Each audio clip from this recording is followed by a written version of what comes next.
جناب اسد قیصر صاحب جو بات کر رہے تھے، ان کا جو مطالبہ تھا میرے خیال میں ان کا مطالبہ صحیح تھا اور جلسہ کرنا ان کا حق ہے اور میں ان کے اس مطالبے کی حمایت کرتا ہوں۔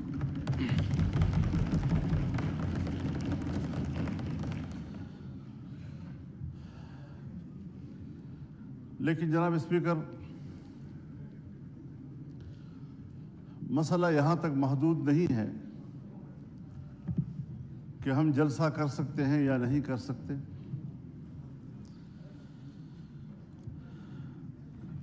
اس بات پر سنجیدگی سے غور کیا جائے کہ ہمارا ملک آج کہاں کھڑا ہے۔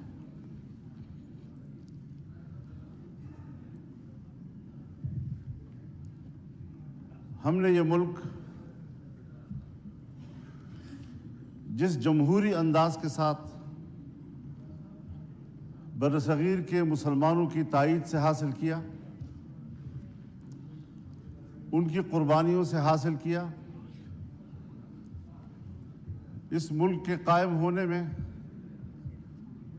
نہ بیوروکریسی کا کوئی کردار ہے اور نہ ہی اسٹیبلشمنٹ کا کوئی کردار۔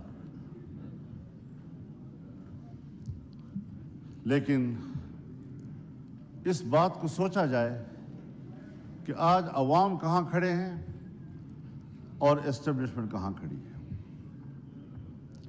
کیا وجہ ہے کہ مسلسل ایوان پر سوال اٹھایا جا رہا ہے، ہماری عوامی نمائندگی پر سوال اٹھائے جا رہے ہیں؟ کیا یہ عوام کے نمائندہ پارلیمنٹ ہے یا یہ اسٹیبلشمنٹ کا ترتیب دیا ہوا پارلیمنٹ ہے؟ اس سے کب نکلنا ہے ہم نے، یا مزید دھستے چلے جانا ہے؟ یہ ملک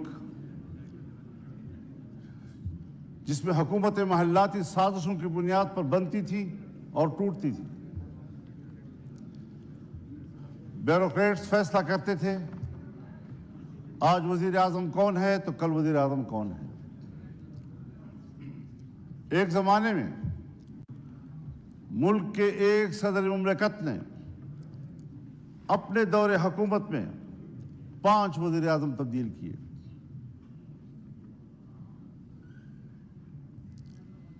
بڑی مشکل کے ساتھ، عوام کی جدوجہد کے ساتھ اس ملک میں عام آدمی کو ووٹ کا حق ملا۔ پارلیمانی طرز حکومت پر اتفاق ہوا، الیکشن ہو گئے سن 1970 میں، جسے آج ہم بطور مثال پیش کرتے ہیں۔ لیکن انتخابات کو بطور مثال پیش کرنے کے بعد کیا اس کے نتائج پر بھی ہماری نظر ہے؟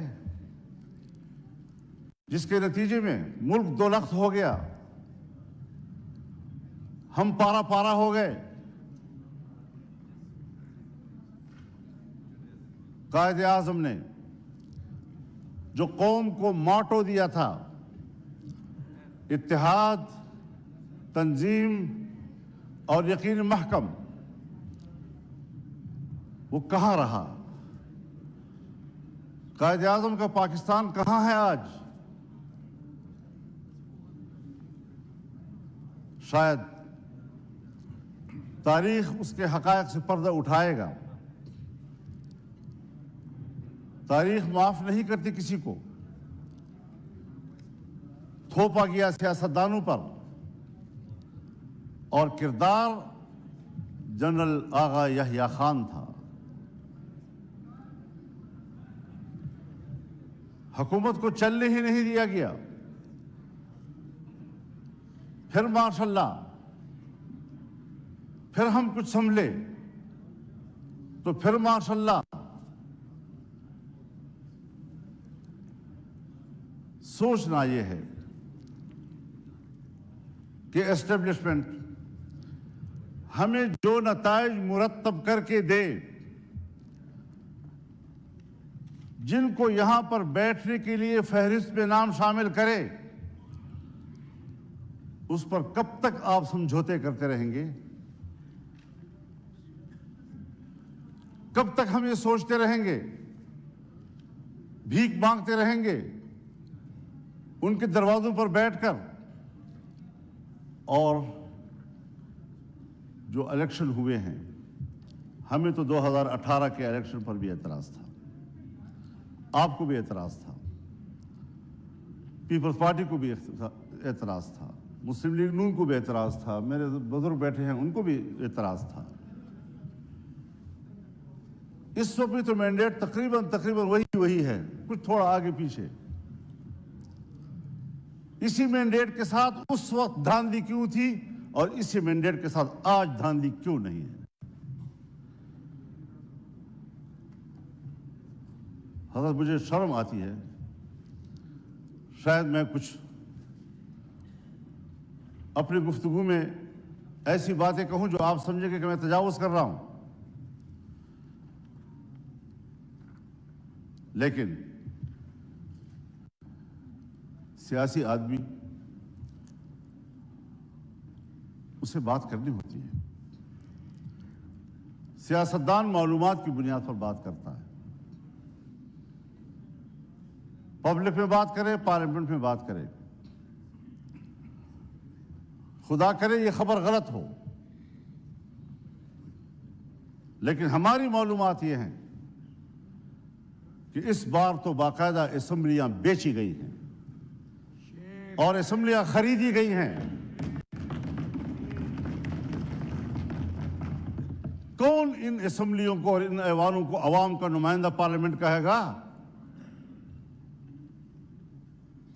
کس طرح ہمارا ضمیر مطمئن ہے یہاں پر بیٹھنے میں؟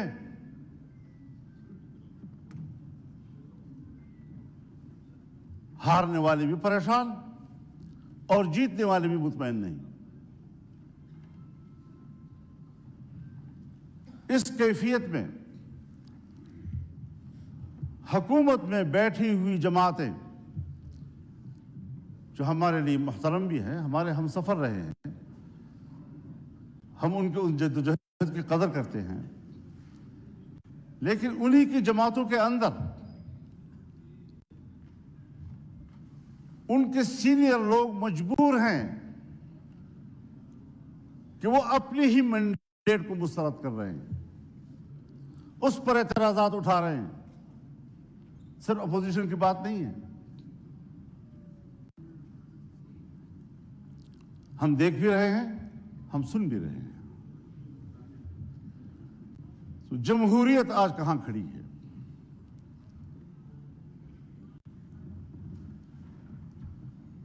یہ صرف اس لیے ہم یہاں کمزور بیٹھے ہوئے ہیں کہ ہم نے ہر مرحلے پر کمپرومائز کیا ہے،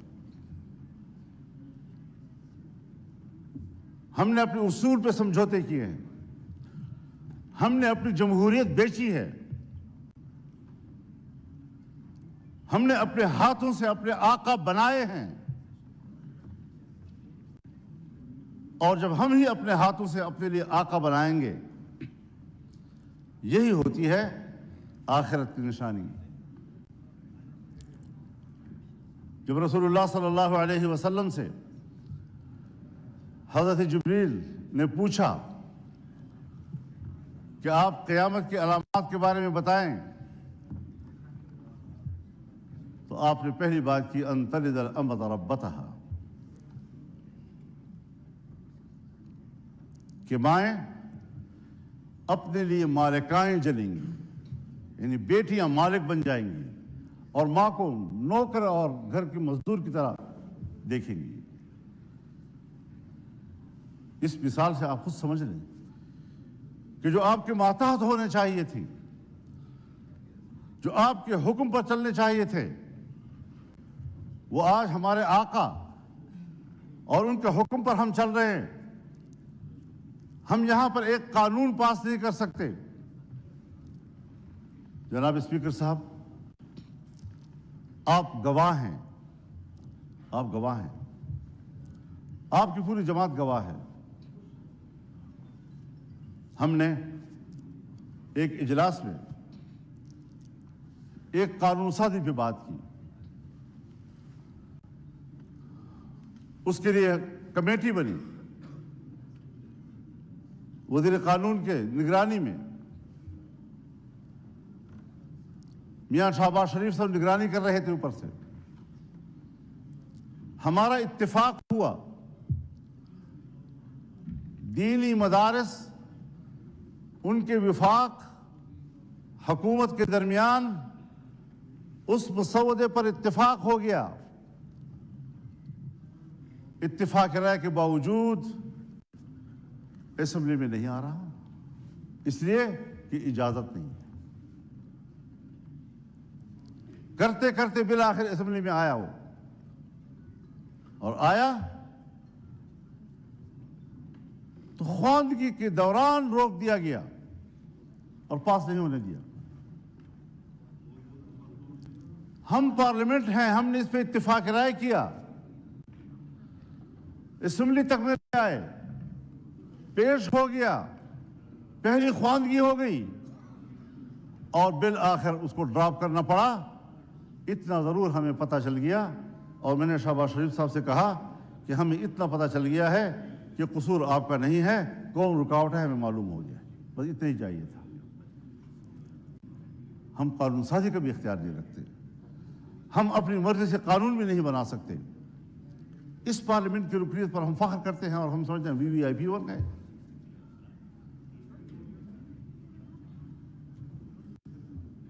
آج ذرا موازنہ تو کیجیے جناب اسپیکر, ہندوستان اور ہم ایک ہی دن میں آزاد ہوئے.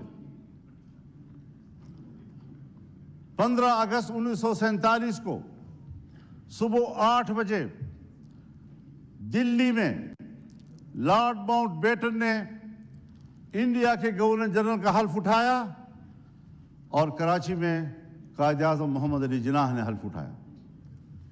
ایک ہی دن ہم آزاد ہوئے.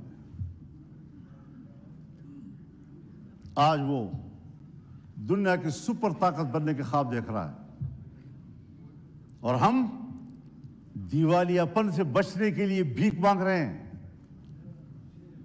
کہ ڈیفالٹ نہ ہو جائیں ہم لوگ. یہ کس کے ہاتھوں, کون ذمہ دار ہے اس کا؟ گھومتے پھرتے پھر آئے گی بات سیاستدان ذمہ دار ہے, حکومت ناکام ہے. دیوار کے پیچھے جو قوتیں ہمیں کنٹرول کرتی ہیں, جن کے باغ ڈور ہمارے ان کے ہاتھ میں ہیں, فیصلے تو وہ کریں اور منہ ہمارا کالا کریں. عوام ہمیں گالیاں دے, ذمہ دار ہمیں ٹھہرائیں. یہ کون سی سیاست ہے؟ ہم کہاں اس ملک کو لے آئے ہیں کہ آج آپ کا ایک ایک بچہ 25 کروڑ آبادی کا وہ 2 اور 3 لاکھ تک کا مقروض ہو چکا ہے. خوش ہوتے ہیں IMF نے نیا قسط جاری کر دیا, نیا قسط 1.5 لاکھ کا, کروڑ 1 ارب 1.5 ارب کا ہوتا ہے, لیکن آپ کو قرضے کتنے دینے ہیں؟ اپنی پیداوار کدھر ہے ہماری, اپنی صلاحیت کدھر ہے ہماری؟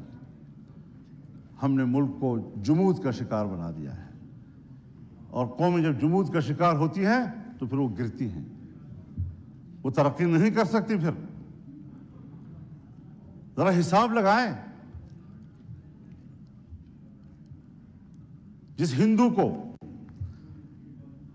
ہم سارے القاب دیتے ہیں, سارے برے القاب ان کے, سارے اچھے القاب ہمارے, لیکن نتیجے کے لحاظ سے کارکردگی کی بنیاد پر ذرا اس کا بھی تجزیہ کر لیں, اپنا بھی تجزیہ کر لیں. گھر میں بیٹھے ہوئے ہیں ہم لوگ, ہم آواز سے بات کر رہے ہیں, کیوں ایک دوسرے سے بات چھپا رہے ہیں؟ یہ ساری وہ چیزیں ہیں. ہم نے ملک حاصل کیا اسلام کے نام پر, آج پاکستان دنیا میں ایک سیکولر اسٹیٹ کا روپ دھار چکا ہے۔ کہاں ہے لا الہ الا اللہ؟ 1973 میں ہمارا آئین بنا، 1973 میں اسلامی نظریاتی کونسل بنے، 1973 سے آج تک تمام قوانین کا جائزہ لیا گیا۔ اگر کوئی خلاف اسلام قانون موجود ہے تو قرآن و سنت کے مطابق قانون کی سفارش کی گئی، سفارشات کی رپورٹیں ایوان میں آ گئی، لے کر دی گئی۔ کوئی آپ ایک نشاندہی بحیثیت اسپیکر کر سکتے ہیں کہ سن 1973 سے لے کر آج تک اس کونسل کی سفارشات پر اس پارلیمنٹ نے ایک قانون سازی بھی کی ہو؟ ایک۔ اسی لیے کہ جن لوگوں کو ایوان میں لایا جاتا ہے، جن لوگوں سے ایوان بھر دیے جاتے ہیں، ان کو قرآن و سنت سے کوئی دلچسپی نہیں ہے، پاکستان کے نظریے سے کوئی دلچسپی نہیں ہے۔ کیسے آپ دنیا میں شناخت کرائیں گے اپنی کہ ہم ایک اسلامی مملکت ہیں؟ آپ کا آئین کہتا ہے کہ حاکمیت اللہ رب العالمین کی ہوئی، اور ہم روئے زمین پر اللہ کی نیابت کرتے ہوئے، عوام کے نمائندے روئے زمین پر اپنے مملکت میں اللہ کی نیابت کرتے ہوئے ان کی تعلیمات کے مطابق قانون سازی کریں گے۔ ہماری انفرادی اجتماعی زندگی قرآن و سنت کے تابع ہوگی۔ یہ میں نہیں کہہ رہا، میرا آئین کہتا ہے، یہ میرا آئین کہتا ہے کہ اسلام پاکستان کا مملکتی مذہب ہوگا۔ یہ میرا آئین کہتا ہے کہ قانون سازی قرآن و سنت کے تابع ہوگی۔ یہ میرا آئین کہتا ہے کہ قرآن و سنت کے منافق کوئی قانون سازی نہیں ہوگی۔ اس پر کوئی عمل درآمد کاغذی حد تک بھی آپ تو ان اداروں کو بھی پابند کر رہے ہیں، نیست و نابود کرنا چاہتے ہیں جو ادارے آپ کے اس ملک میں کسی طرح دین و مذہب کی علامت ہیں۔ ان کو آپ معاشرے کا مین سٹریم ہی نہیں سمجھتے۔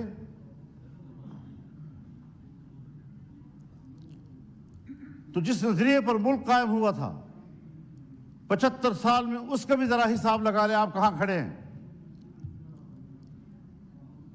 اور ممکن ہے بہت سے لوگ سمجھیں کہ مذہب نہیں ہے تو کوئی چیز نہیں، کوئی مسئلہ ہی نہیں ہے۔ لیکن بہت سے لوگ ہیں جو جمہوریت کی بات تو کرتے ہیں، مذہب کی بات بھلا نہ کریں، جمہوریت کی بات تو کرتے ہیں۔ تو ہم سب مل کر سوچیں ذرا کہ جمہوریت کدھر ہے ہماری؟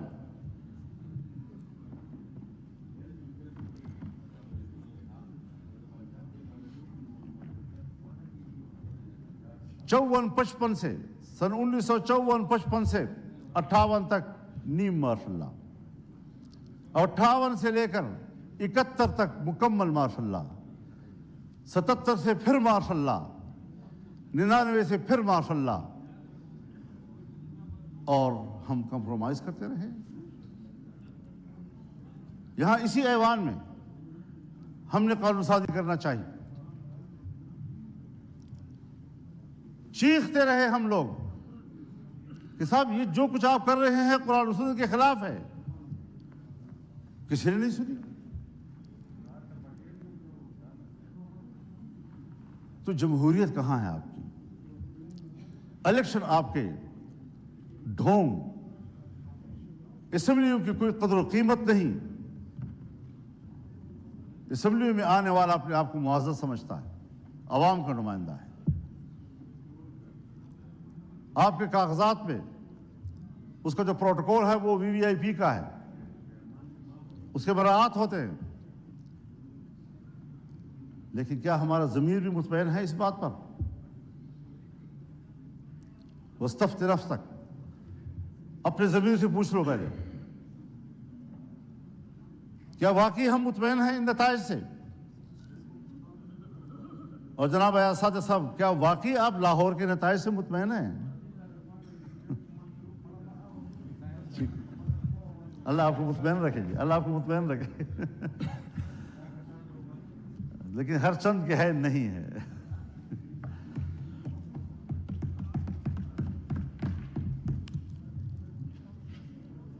معیشت کی کیا صورتحال رکھتی ہے؟ قرضوں پہ ہم زندگی گزار رہے ہیں، اپنے وسائل کے قریب تک نہیں جاتے، امن و امان نام کا کوئی چیز نہیں ہے. ملک کو کدھر لے جا رہے ہیں آپ لوگ؟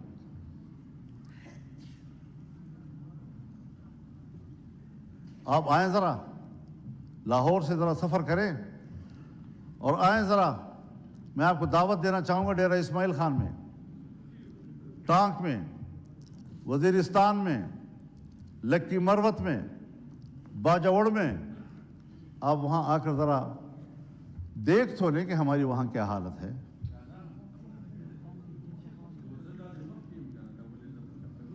ہمیں تو الیکشن میں نکلنے نہیں دیا گیا.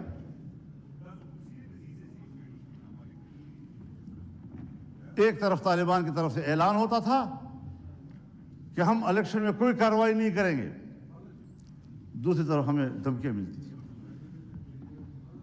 پھر ادھر سے ہمیں چٹھیاں ملتی تھی کہ آپ تھریٹ لیٹر آ جاتی تھی کہ آپ نہ جائیں. پبلک سے رابطہ ہی نہیں کرنے دے رہے تھے. اور جو ہی الیکشن گزرا سارے تھریٹ لیٹر بند، ختم ہو گئے، خیر خیریت ہو گئی. اب نہ وہاں ہمیں کوئی قتل کرنے والا ہے، نہ کوئی دہشت گرد ہے، نہ کچھ ہے. لیکن یہ بات جو ہمارے ان علاقوں سے متعلق لوگ ہیں یا بلوچستان سے متعلق لوگ ہیں، چاہے وہ پشتون بیلٹ ہے یا بلوچ بیلٹ ہے، وہاں پر کنٹرول ریاست کا نہیں ہے. اور میں بڑے ادب سے کہوں گا، مجھے یہ لفظ نہیں کہنا چاہیے، لیکن حقائق کو سامنے لاتے ہوئے کہنا پڑ رہا ہے کہ پاکستان اس وقت ایک غیر محفوظ ریاست ہے. جب ریاست غیر محفوظ ہوگی تو ذمہ دار کون ہوگا؟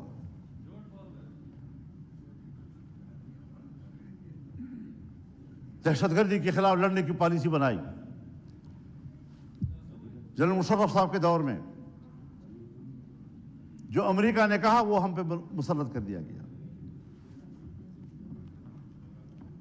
اور آج تک اس پالیسی میں کوئی فرق نہیں آ رہا. آپریشنز ہوئے، طالبان کا خاتمہ کر دیا، دہشت گرد ختم ہو گئے. آج اس سے کئی گنا طاقتور بن کر کیسے آ گئے؟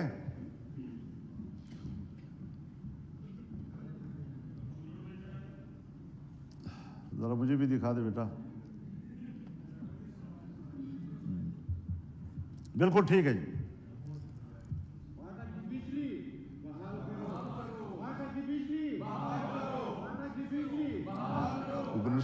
جی مولانا صاحب، جی مولانا صاحب، بس بولیے ہمارے.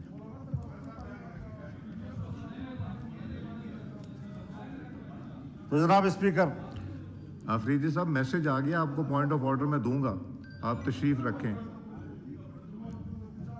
میسج ہو گیا آفریدی صاحب، میسج ہو گیا. آپ کی جماعت نے نام نہیں لکھا تھا، میں نے آپ کا نام لکھا ہے، اور یہ امپورٹنٹ ایشو ہے. میں اس کو ٹیک اپ کروں گا. ابھی میں ایم کیو ایم کے دوست کو دوں گا، پھر آپ کو دوں گا. جی مولانا صاحب.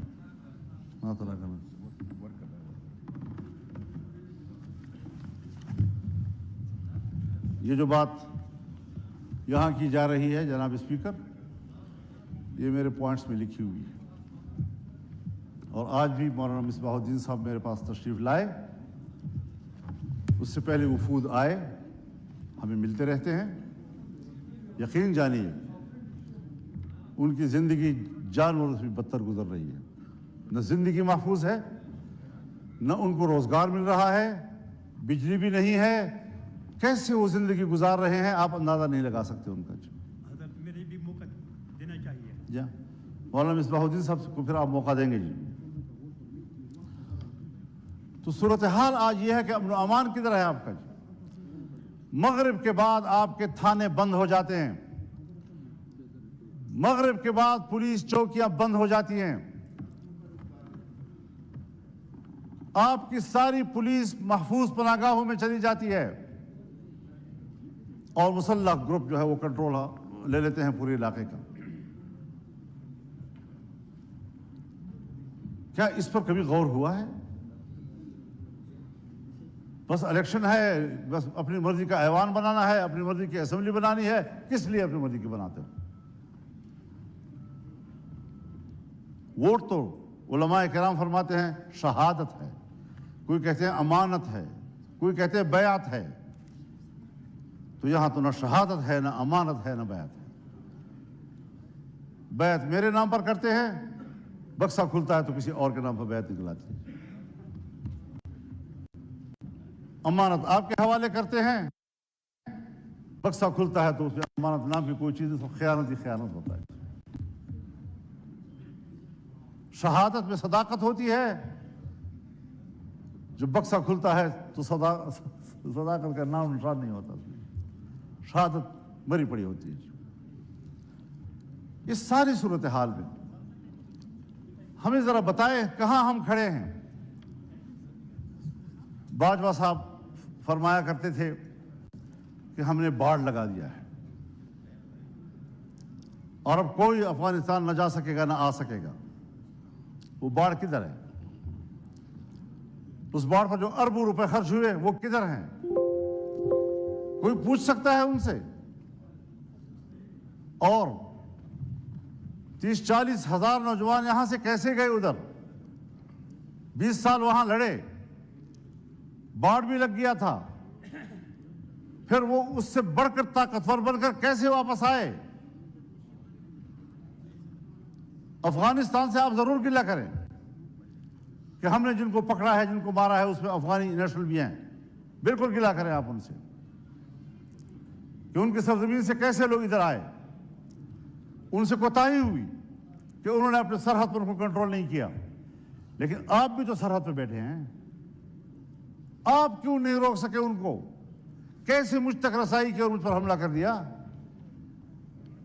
کیسے آئے اور باجوڑ میں نے 80 لوگوں کی لاشیں اٹھائیں ایک ہی جلسے میں؟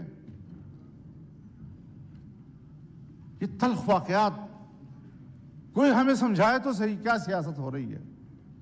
میرے خیال میں اصول ایک ہی ہے، وہی اصول جو امریکہ نے اپنایا ہے کہ اسلامی دنیا میں اور کمزور دنیا میں دہشت گردی اور عسکریت پیدا کرو، اور جہاں پر کوئی ایسی عسکریت پیدا ہوگی وہاں پر امریکہ کو اپنی فوجیں لے جانے کا جواز حاصل ہوگا۔ دہشت گردی اس کی ضرورت ہے، اسلامی دنیا پر اپنی گرفت مضبوط کرنا، اسلامی دنیا میں فوجیں اتارنا۔ آج تمام عرب ممالک کے اندر امریکی فوجیں موجود ہیں،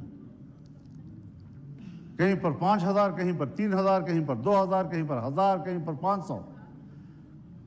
کوئی بھی ملک ایسا نہیں ہے عرب دنیا کا کہ جس کے اندر ان کے فوج موجود نہ ہو، جن کے سمندر میں ان کے بیڑے موجود نہ ہوں۔ پوری اسلامی دنیا کو کنٹرول کر رہا ہے۔ کیا مطلب؟ میں تو امن کے لیے جا رہا ہوں، انسانی حقوق کے لیے جا رہا ہوں۔ کون سے انسانی حقوق؟ وہ انسانی حقوق جو گوانٹانامو میں ہمیں نظر آئے، جہاں تم نے مسلمانوں کو برہنہ کر کے بند کوٹریوں میں پھینکا، جن کے برف کے تودوں کے اوپر ان کو لٹا کر ان کے اوپر بیٹھ کر سگریٹ پیتے رہے۔ آج بھی بگرام اور شبرغان کے عقوبت خانے ان کے خون سے لت پت ہیں، گواہیاں دے رہے ہیں کہ یہاں کیا مظالم کیے انہوں نے۔ ان کے سامنے قرآن کریم کی تذلیل کی گئی۔ کوئی ہے جو اس پہلو پر بھی بات کر سکے؟ بس یہ دہشت گرد، یہ دہشت گرد، یہ دہشت گرد، اور اس کے مقابلے میں اس سے بڑھ کر دہشت گردی ہو رہی ہے اور کوئی ان کو روکنے والا نہیں ہے، نہ اس کو کوئی بات کرنے والا ہے۔ عراق میں کیا کیا گیا؟ ابو غریب جیل میں کیا زندہ انسانوں پر ننگا کر کے ان پر کتے نہیں چھوڑے گئے؟ اور کتوں سے ان کے جسم کو نہیں نوچا گیا؟ یہ ہیں ان کے انسانی حقوق۔ اسلامی دنیا کو توڑنا، ملکوں کو تقسیم کرنا اور انسانی حق کی بنیاد پر وہاں جانا۔ آج فلسطین میں کیا ہو رہا ہے؟ اکتوبر سے لے کر اب اپریل ختم ہو رہا ہے، 40,000 سے زیادہ غزہ اور خان یونس کے مسلمان شہید ہو چکے ہیں۔ یہ بچے ہیں، یہ خواتین ہیں، یہ بے گناہ شہری ہیں، یہ جنگجو نہیں ہیں۔ جنگجو سے مقابلہ کرو، وہ آپ کے ساتھ لڑنے کے لیے تیار۔ سب سے زیادہ بچے جو ان دنوں میں شہید ہوئے ہیں وہ غزہ کے ہیں۔ کوئی مسلمان ہے حکمران جو اس کے لیے کوئی آواز اٹھائے؟ اور پھر امریکہ اور برطانیہ اور یورپ انسانی حقوق کی بات کرے، جن کے ہاتھوں سے انسانیت کا خون ٹپک رہا ہے۔ انسانیت کا خون ٹپک رہا ہے اور انسانی حقوق کے علمبردار۔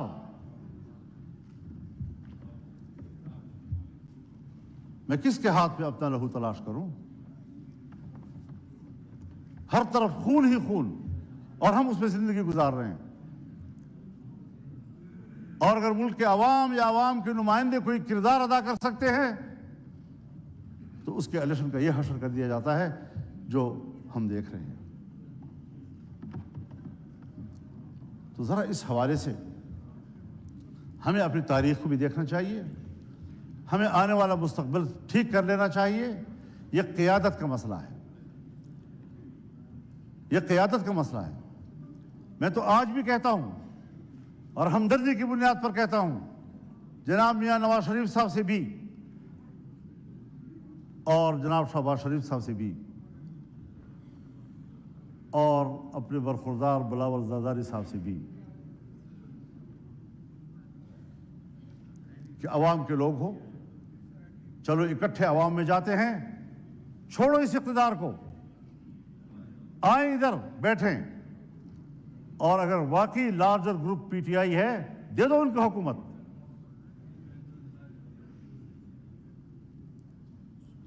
لیکن شاید میری بات ذرا احمقوں والی لگ رہی ہوگی آپ لوگوں کو کہ کیا کہہ رہا ہے، کہاں سے بول رہا ہے۔ آج بھی وقت ہے سنبھلنے کی، لیکن ہم سنبھلنے کے لیے تیار نہیں ہیں، ہم نوکری کرنے کے لیے تیار ہیں۔ تو پھر ظاہر ہے کہ ہم نے بھی عزم کر رکھا ہے کہ اس غلامی کے خلاف جنگ لڑیں گے، میدان عمل میں آ کر جنگ لڑیں گے، پبلک میں جا کر لڑیں گے، آئین اور قانون کے دائرے میں لڑیں گے، اور ملک کو اس غلامی سے نجات دلائیں گے کہ یا تو ہمارے اوپر عالمی قوتیں حکومت کر رہی ہیں یا پھر ہماری اسٹیبلشمنٹ ہمارے اوپر حکومتیں کر رہی ہیں۔ یہ نظام ہمیں قبول نہیں ہے، اور ہماری پوزیشن اس حوالے سے بالکل واضح ہے۔ اس لیے ہمارا پیغام ہر سطح پر چلا جانا چاہیے۔ ہم نے جانا ہے انشاءاللہ 2 مئی کو کراچی میں ملین مارچ ہوگا انشاءاللہ العزیز، 9 مئی کو پشاور میں انشاءاللہ ملین مارچ ہوگا، اور اگر کسی نے روکنے کی کوشش کی تو وہ سوائے اس کے کہ اپنے لیے مصیبت کو دعوت دے گا اور کوئی نتیجہ اس کا نہیں نکلے گا۔ وہ عوام کے اس سیلاب کا راستہ نہیں روک سکیں گے، اور انشاءاللہ العزیز یہ جدوجہد جاری رہے گی، اور امید رکھنی چاہیے کہ اس میں آپ بھی ہمارے ساتھ ہوں۔ سید وسیم حسین صاحب